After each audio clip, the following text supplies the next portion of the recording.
आपके चरणों में है समाज का आज। कामठी का मंदिर इतिहास महान, 99 वर्षों की अमर पहचान।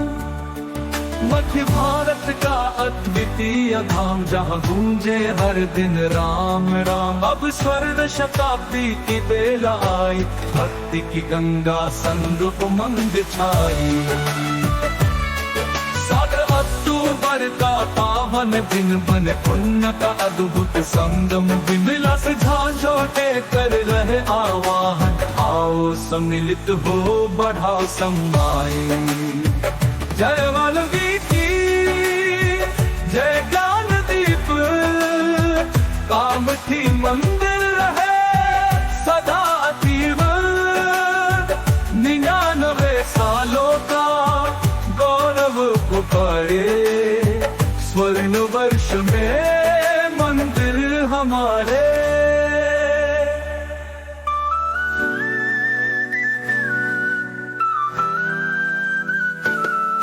आओ भक्ति की ज्योति जलाए, महर्षि के चरणों में शीश झुकाए।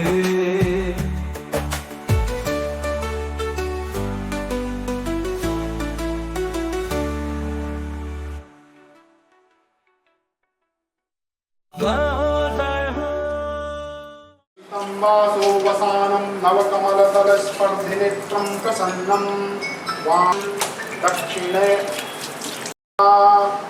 करौ सीतापतिः पातु हृदयं जामदग्न्यजित् मध्यं करत् पातु करत् ग्रीवे सकटि पातु सक्थिने हनुमते।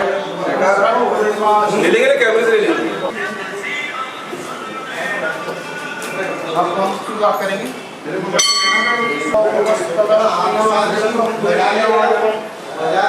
तमेषां जगतस्तस्तु वस्पतिं धियन्त्यन्वमपसे भूमहे वयं। भूखानो यथा वेदसाम सतप्रथे रक्षिता पायुर्दग्धः स्वस्तये स्वस्त। ये इसको बोल लो, पानी के शब्द को भगवान को लगा दो।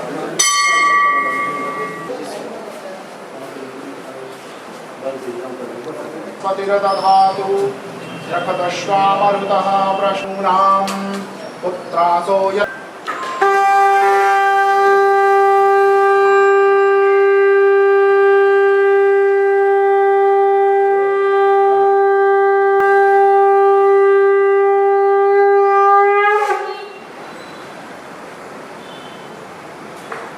सदृशं मेघवर्णं शुभांगं लक्ष्मीकान्तं कमलनयनं यो विविरध्यानगमयं। देवाय तस्मै नमः। बोलिए भगवान वाल्मीकि की जय। ओम कीलकं श्री रामचंद्र प्रीत्यर्थेकं स्वलीलया जगत्प्रातुमाविर्भुः। एतां रामबलोपेतां भक्ति रामचन्द्रेति वा स्मरन् नरो न लिप्यते पापैर्वथा लिखित्वान् प्रातः प्रबुद्धो बुधकौशिकः। आरामः कल्पवृक्षाणां विरामः सकलापदाम् अभिरामस्त्रिलोकानां रामः श्रीमान् सनः प्रभुः। तरुणौ रूपसम्पन्नौ सुकुमारौ महाबलौ लक्ष्मणायमं रामलक्ष्मणा वक्रतः पति सदैव गच्छताम्। सन्लक्ष्मणः रामो दशरथिः शूरो लक्ष्मणानुचरो बली। रामभद्राय रामचन्द्राय वेधसे रघुनाथाय नाथाय सीतायै पतये नमः।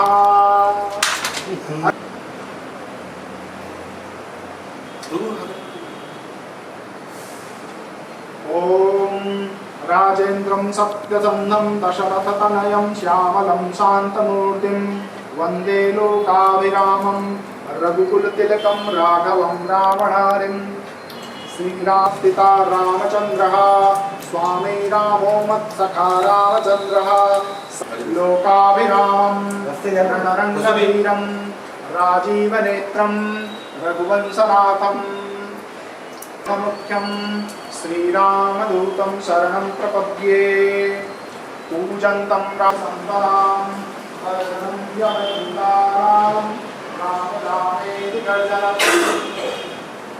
रामो राजमहि सदा विचसानुनव कमलदल स्पर्धिनेत्रं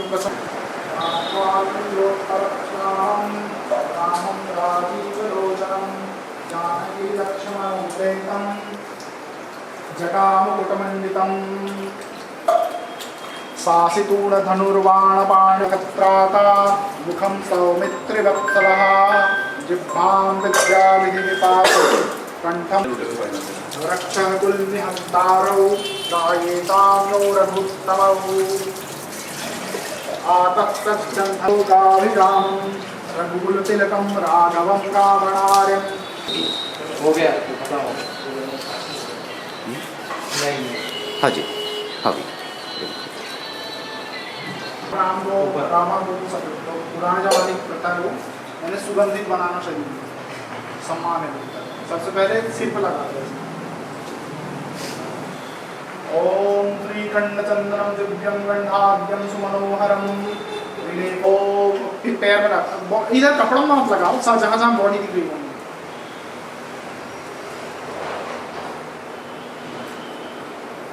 मार दो हल्का चंदनम समर्पयामि। ओम श्रीखंडचंद्रम दिव्यम गंधाद्यम सुमनोहरम विलेपनं सुरश्रेष्ठचन्दनं प्रतिगृह्यतां चन्दनं समर्पयामि। ओम श्रीखंडचन्दनं दिव्यं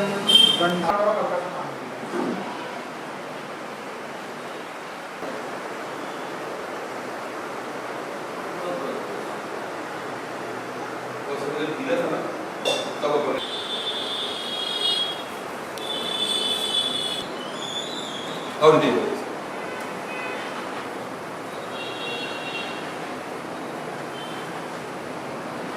ठीक है। छोटी वाली मूर्ति के लिए हाथ दे उनके बाद में मंदिर को और लगाने की जगह नहीं खत्म हो जाएंगे तो ठीक लगा लेंगे। और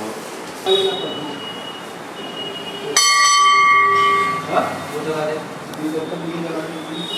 दो है क्या राकेश भाई को फोन करो, फोन नंबर मत नाजिम क्या है नाजिम ये उधर ही लगा देना। नारियल और कुछ फल जो मिले फल लिया नाजिम और केले के समय भी ये बहुत बुजुर्ग हुई मैंने काफी हमारे ऋषि मुनि भी रहते थे और साधवियाँ भी रहते थे। तो भगवान राम ने जनता की बदनामी से मजबूर होकर सीता को घर से निकाल दिया। तो सीता जी भटकती भटकती ब्रह्मलोक में निवास करती। तो वर्तमान में महर्षि वाल्मीकि का जो निवास है ब्रह्मलोक ब्रह्मा जी के साथ। तो ब्रह्मलोक में जो लोग रहते हैं वो त्रिकालदर्शी ईश्वर के समान है और महर्षि वाल्मीकि का निवास है ब्रह्मलोक निवास। तो मैं वो अन्य अन्य पुराणों में लिखा है रामायण में वैसे कोई कहानी नहीं। आगे समझ के इनको अडॉप्ट कैसे करते? एक दूसरी बात ये है कि आपकी जो कुल देवी है वो कुल देवी क्षत्रियों की कुल देवी जो शीतला माता है जो हिंगलाज माता है वो सब क्षत्रियों की कुल देवी। तो बीच में कोई ऐसा समय आया कि जिसके कारण वो कहने लगे कि नहीं नहीं ये तो वाल्मीकि वैसा कुछ नहीं। तो पूरा मूल क्षत्रिय समाज में तो 1000 लोग बीच में बोल सकते हैं। ये पुष्पेंद्र कुल श्रेष्ठ करके एक तो उन्होंने एक ही बात दी। अभी मैं उनसे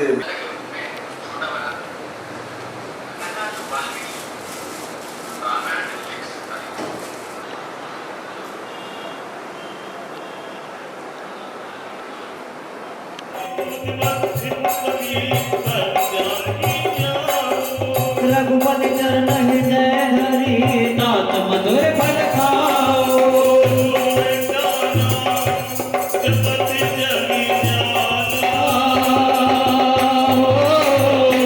वाल्मीकि है जग जगनाना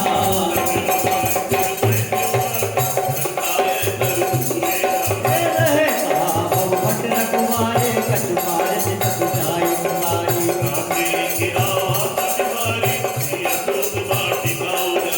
हाय कल अनुविट को पारे दस्तक भाट भाट महिदारी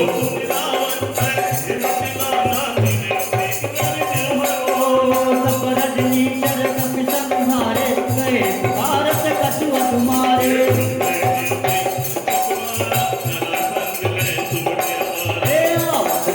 बिटक वही तर जाता बात महा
देख कप जाए कहीं न जाए कछु अधिक बताए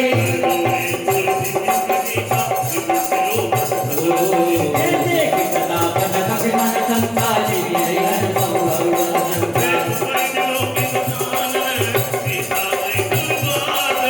सुत पद सुरते की न पुने उपजा हृदय विषाद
Hey,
चेयर पर प्लीज कृपा करके आप लोग बैठ जाइए। कुछ ही देर में कार्यक्रम मंदिर के आगे खड़े ना रहे, अपना अपना स्थान ग्रहण कीजिए।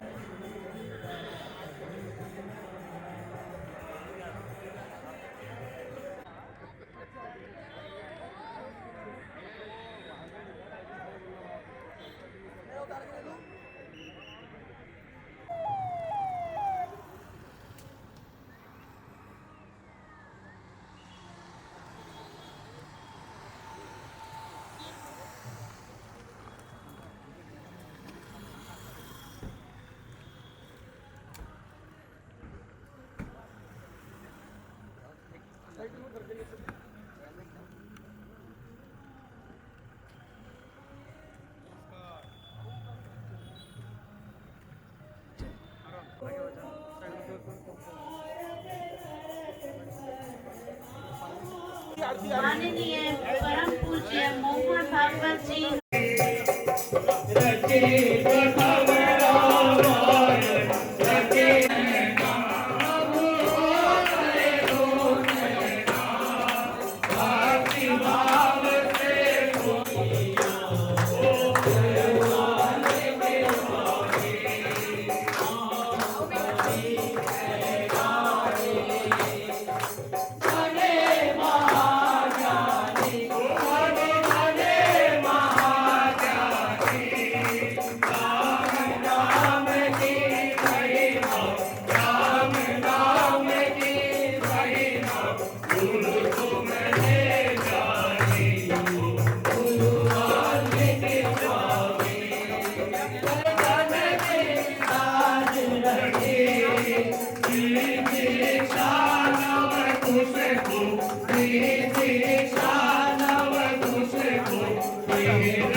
जी सर। परम पूजनीय डॉक्टर मोहन भागवत जी से प्लीज मंच पर पधार के हमारा गौरव उत्सर्ग कीजिए।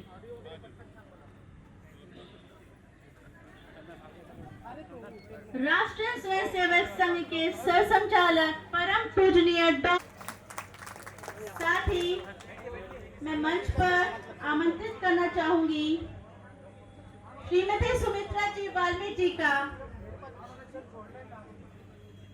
साथ ही वाल्मीकि मंदिर के अध्यक्ष श्री विलास झंझोटी जी को भी मैं आमंत्रित करती हूँ मंच पर। आप सभी को याद है कि रामायण रचयिता महर्षि वाल्मीकि जी का जन्मोत्सव आज मनाने जा रहे हैं और इस पावन मौके पर राष्ट्रीय स्वयंसेवक संघ के परम पूज्य सरसंघचालक डॉक्टर मोहन भागवत जी का आगमन हुआ है।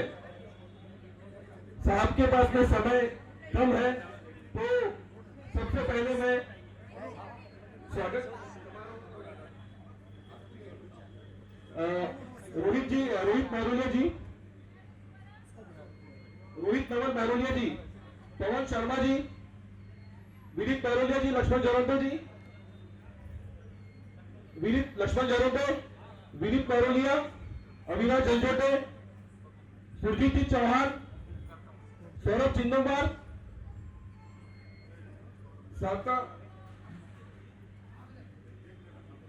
साथ ही हमारे बीच प्रांत संचालक श्रीधर गाड़गे जी, उनसे भी निवेदन है मंच पर अपना स्थान ग्रहण करें। मध्य प्रदेश से आए रोहित नवल जी महरोलिया, आप और जो मंच पर आए हैं आ जाइए, आप लोग आ जाइए पहले। सर थोड़ा साइड।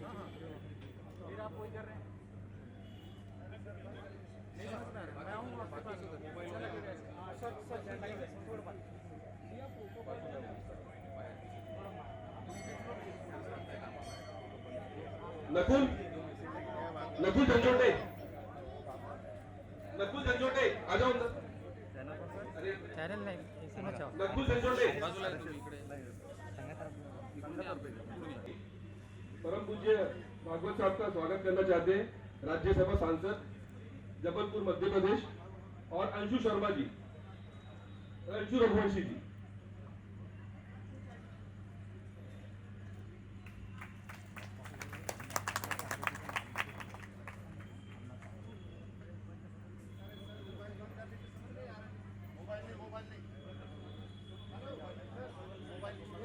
मोबाइल में फोटो ना ले कृपया प्लीज।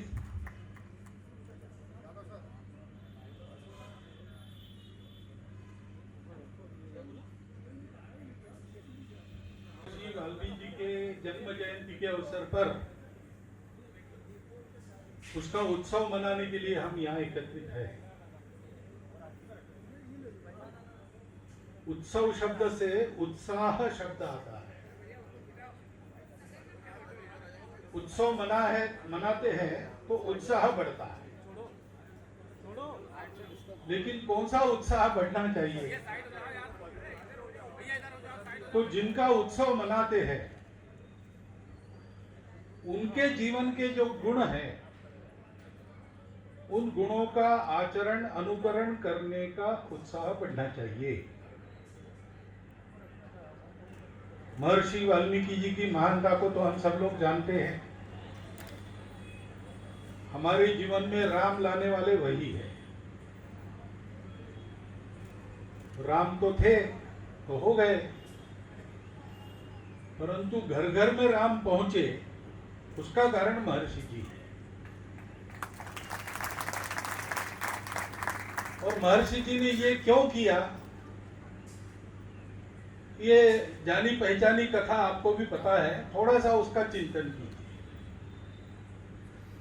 कथा ये कहती है कि तमसा नदी पर स्नान के लिए वाल्मीकि जी जा रहे थे और जाते समय उन्होंने देखा कि क्रौंच पक्षियों का एक जोड़ा वहां खेल रहा था, आनंद कर रहा था,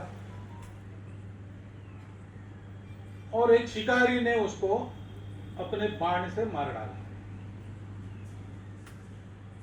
तो आनंद में रहे उस जोड़े के नर को उसने मारा, और वो जो मादा थी क्रौंच, वो रोने लगी, विलाप करने लगी उसके अपने किलकारी वगैरह में।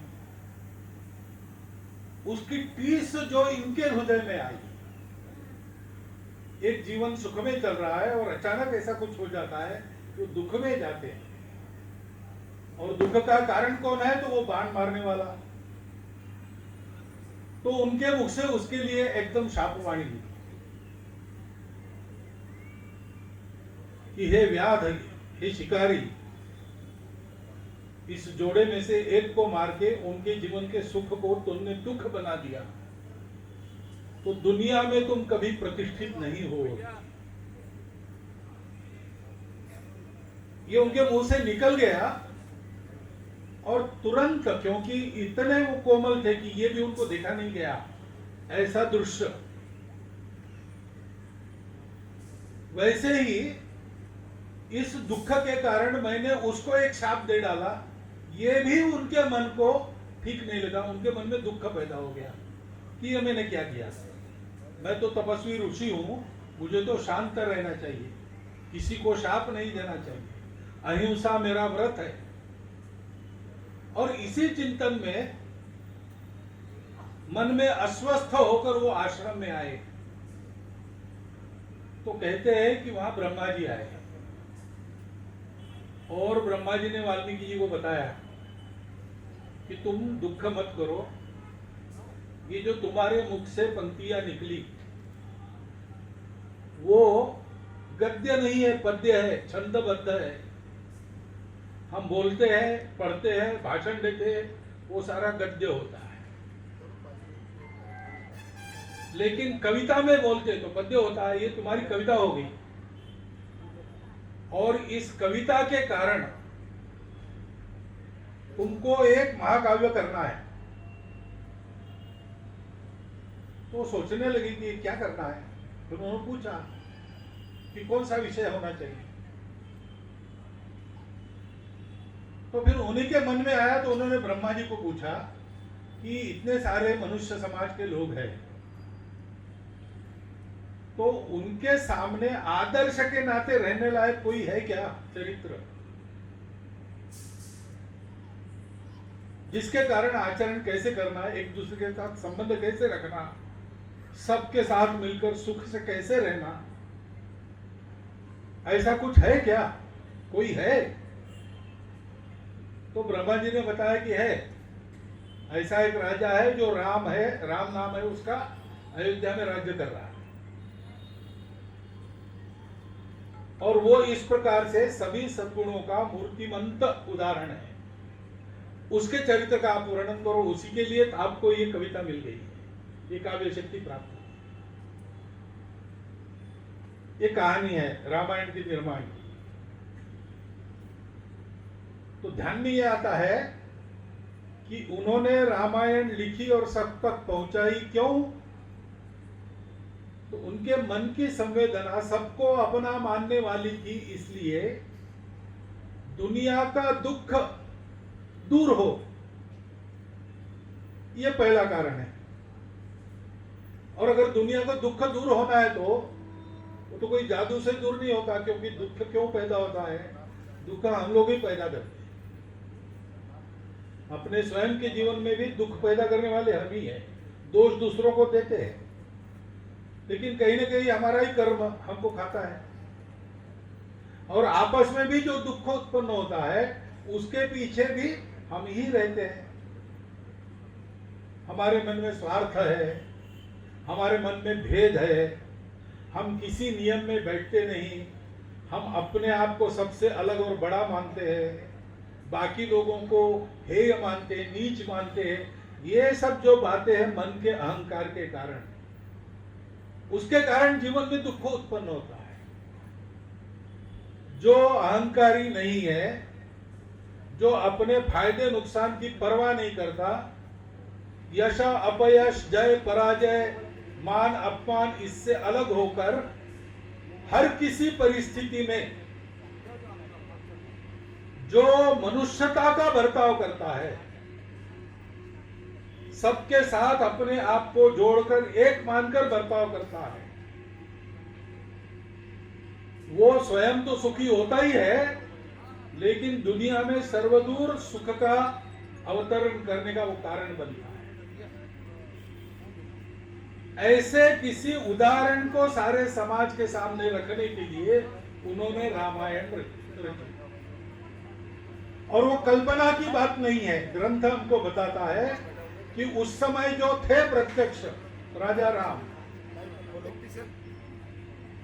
वो जब बालक राम थे, जब वनवासी राम थे, जब युद्ध में लड़ने वाले राम थे, जब राजा राम थे, और उसके बाद एक कुटुंब वत्सल राम भी थे। राम के अनेक रूप है। तो एक पूरे जीवन का वर्णन उन्होंने किया, और इसलिए हम रामायण में एक आदर्श व्यक्ति राजा राम का स्वयं का उदाहरण मिलता है। एक आदर्श परिवार, श्री राम, भाई हो तो भरत जैसा, माता हो तो कौशल्या जैसी। रामायण में जितने पात्र हैं, राम के कुटुंब में भी और रावण के कुटुंब में भी, दोनों की करनी अलग अलग है, परस्पर विरुद्ध भी है, लेकिन एक दूसरे के साथ कुटुंब में आचरण करने के मूल्य समान है। तो हमको व्यक्ति के नाते कैसा रहना चाहिए जीवन में, राम बताते हैं। हमारे कुटुंब में हम सबको परस्पर व्यवहार कैसा रखना चाहिए, रामायण बताता है। आदर्श सेवक कैसा हो, आदर्श मंत्री कैसा हो, राजा को सलाह देने वाला श्री राम है, उनके भक्त हनुमान है। भक्ति के तो इतने उदाहरण है, विभीषण भी है, सुग्रीव भी है। जीवन के हर प्रकार के व्यक्ति के लिए आचरण का मार्गदर्शन वाल्मीकि जी के रामायण में है। उन्होंने केवल कथा नहीं बताई, उन्होंने हमारे लिए एक शाश्वत उपदेश दिया है। वो वैसे रहते हैं तो हमारे मन में भी प्रसन्नता रहती है, और हमारे घर में भी प्रसन्नता रहती है, और ऐसे प्रसन्न के जीवन के कारण आसपास मोहल्ले में भी हमारे कारण प्रसन्नता रही।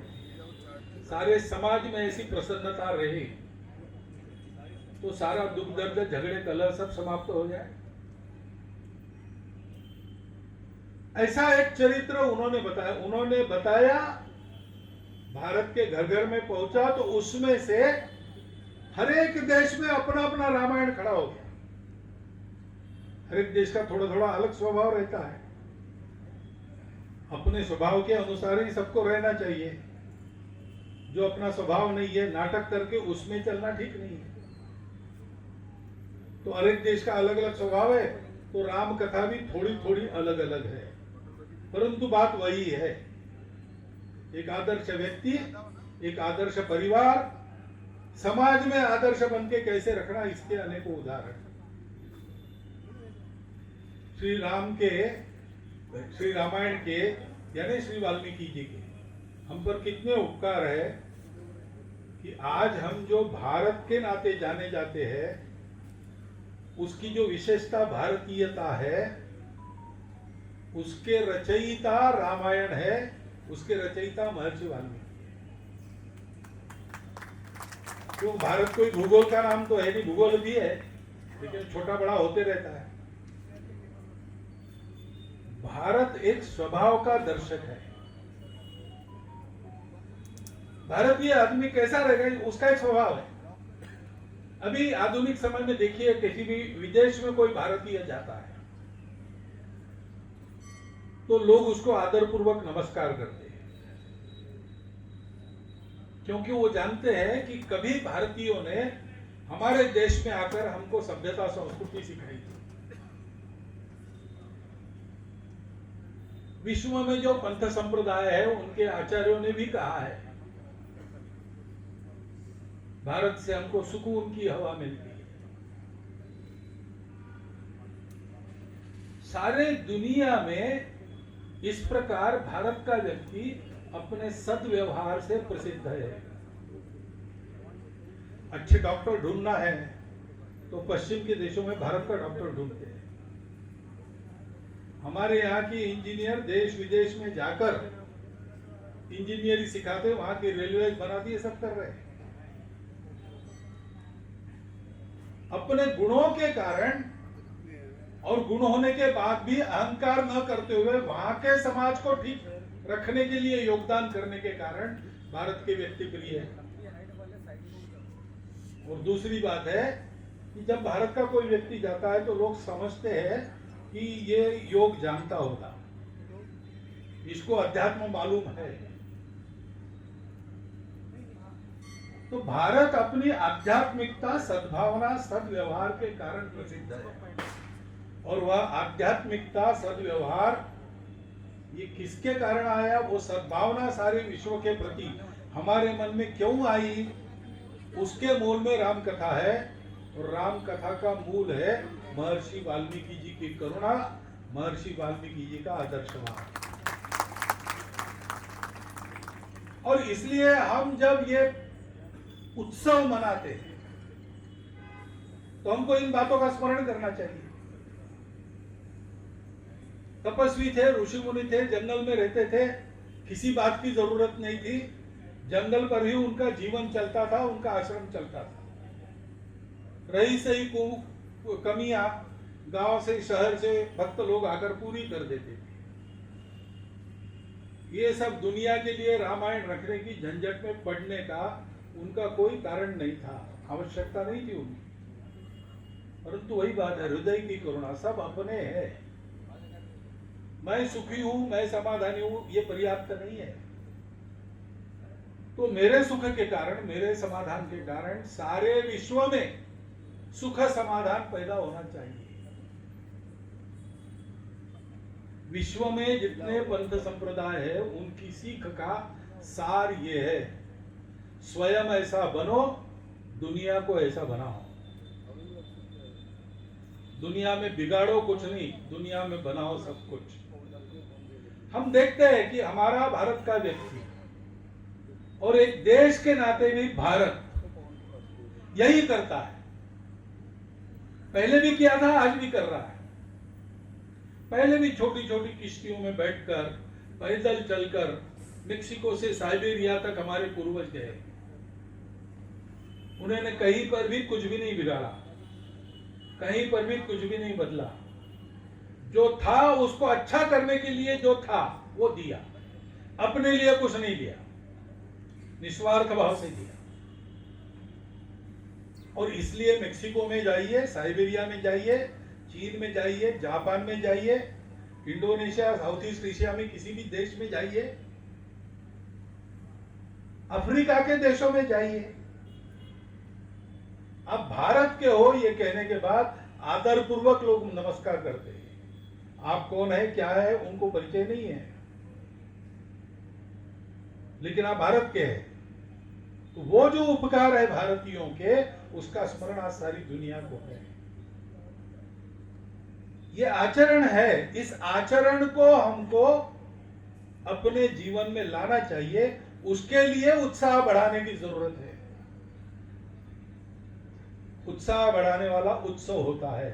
आज हम महर्षि वाल्मीकि जी का जन्मोत्सव कर रहे हैं, तो उनकी कथा को याद कीजिए, उन्होंने लिखी रामायण की कथा को याद कीजिए, और उसमें से जो गुणों की सीख अपने को मिलती है, वो सीख लेकर उसके आधार पर हम अपना जीवन उन्नत बनाए, देश का भी जीवन उन्नत बनाए, अपने परिवार का जीवन भी उन्नत बनाए। एक बात है, लेकिन ये करने में कष्ट लगता है, ये करने में समय भी लगता है।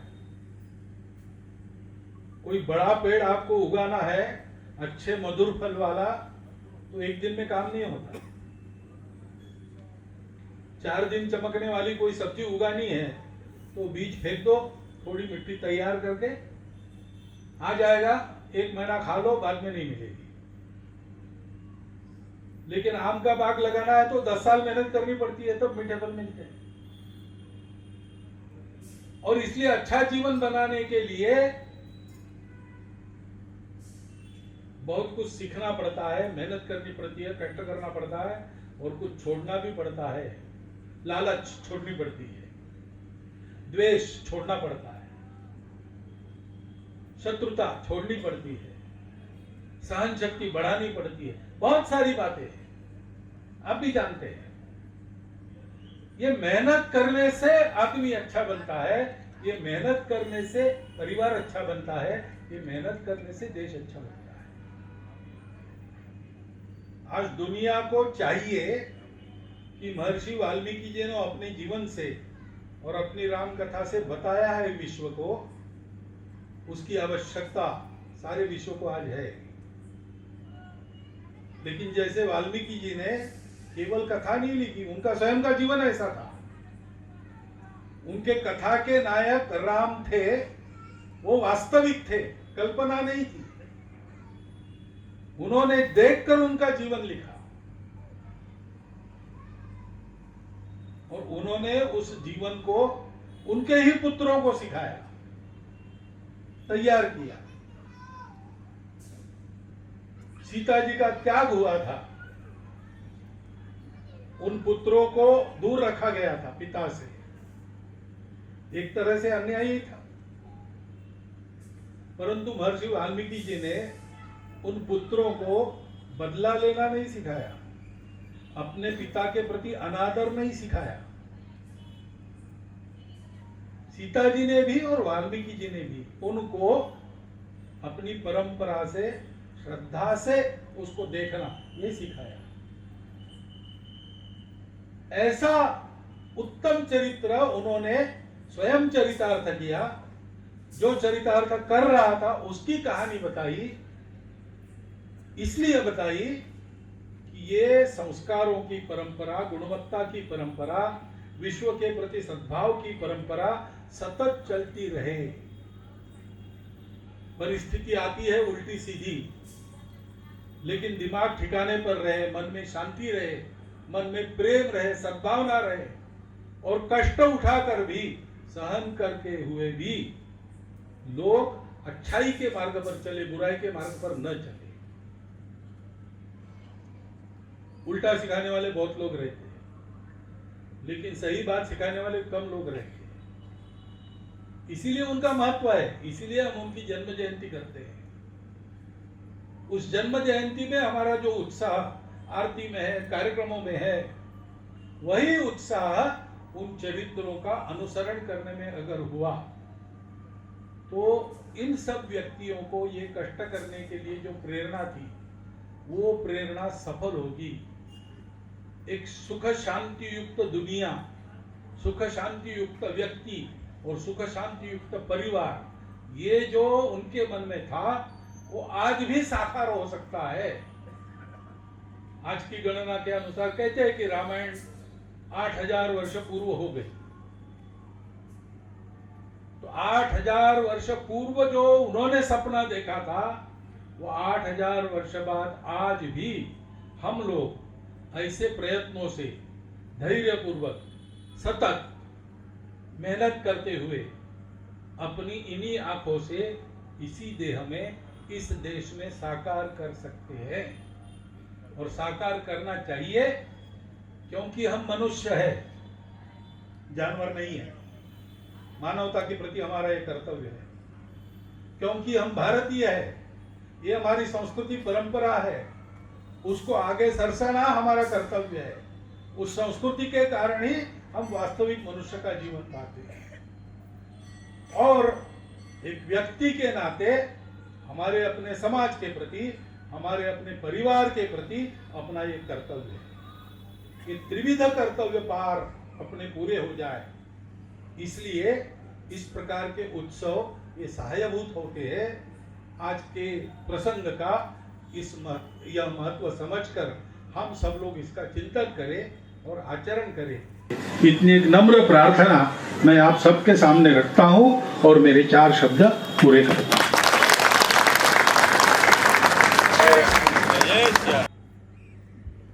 आप सभी से और एक अनुमति चाहूंगा मैं साहब, 99 वर्ष मंदिर को पूरे हो चुके हैं और हमारा ये मंदिर हमारे बुजुर्गों की संपूर्ण वाल्मीकि समाज के जो बुजुर्ग थे उनकी वजह से कुछ है अभी, तो उनकी ये देन है। तो ये हमारा मंदिर जो है 100वें वर्ष में पदार्पण कर रहा है, तो हमने एक उसका एक लोगो तैयार किए है, तो उसका अनावरण सर हम कर सकते हैं अभी, अगर आपकी अनुमति है तो। वो कहाँ है, वो पैक किया हुआ है।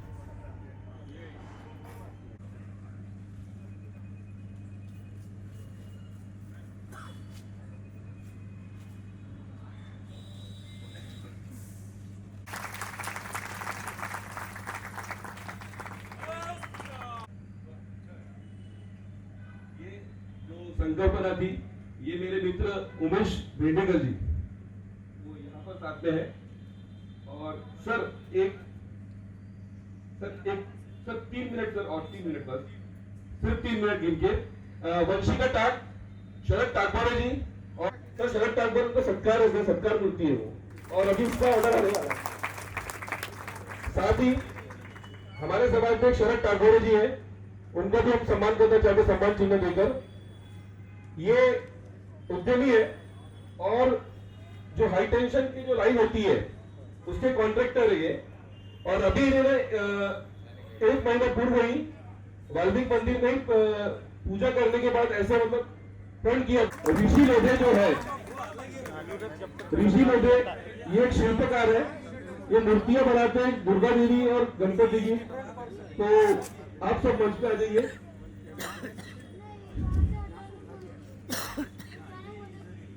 और वंशिका टाक, वंशिका टाक जल्दी से मंच पर आइए अभी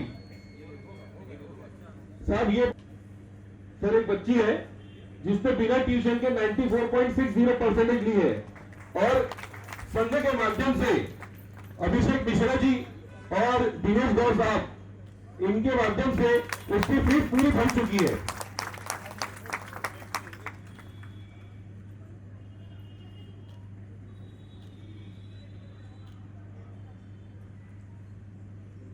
वंशिका, वंशिका टाक, शरद टाक बोले।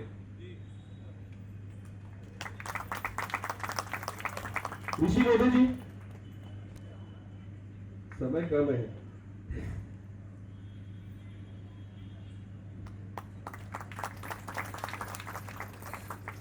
बहुत बहुत धन्यवाद सर।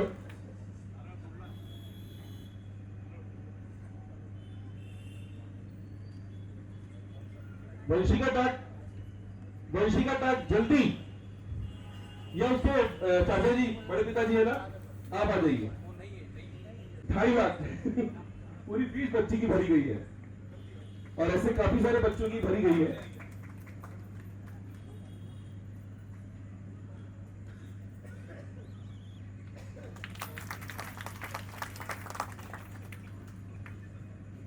धन्यवाद सर।